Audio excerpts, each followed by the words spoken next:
The past is not gone, it's just waiting to be remembered. Victorian England, a time that seems distant yet strangely familiar. When we look at these old photographs, something stirs inside us. Not just curiosity, but connection. These aren't just black and white images. They are moments, real lives, real people. Frozen in time, yet still breathing in a quiet way through their eyes, their hands, the way they stand, the way they hold each other. It was a world in transition. A world standing at the crossroads between the old and the new. Horse-drawn carriages share the streets with the first steam-powered trams.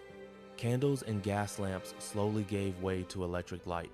For the first time in history, people could see their own faces captured by a camera, still, serious, but full of life.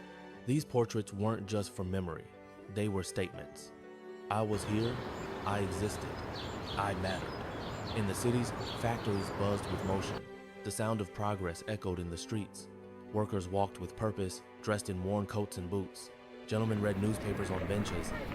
Mothers held children close, wrapped in layers of cloth. Life was hard, but there was also pride. Pride in work, in family, in tradition. Even in the simplest routines, there was a quiet dignity.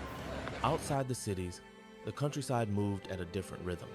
Farmers tended their land, children ran barefoot through the fields, villages remained unchanged for decades.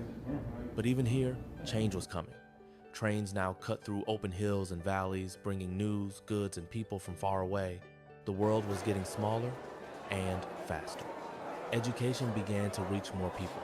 Girls were learning to read. Boys dreamed of becoming engineers, scientists, inventors. Libraries opened their doors. Books became windows to a world that most had never seen. The hunger for knowledge was growing, the belief that the future could be brighter, stronger than ever before. Yet even in this time of invention and expansion, people remained deeply human. They laughed, they loved, they worried about their families, they hoped for peace. They gathered on Sundays, celebrated small joys, and mourned when times were hard, just like us. These people weren't characters in a history book, they were real. And if you pause and look closely, you'll feel it, that same heartbeat we all share.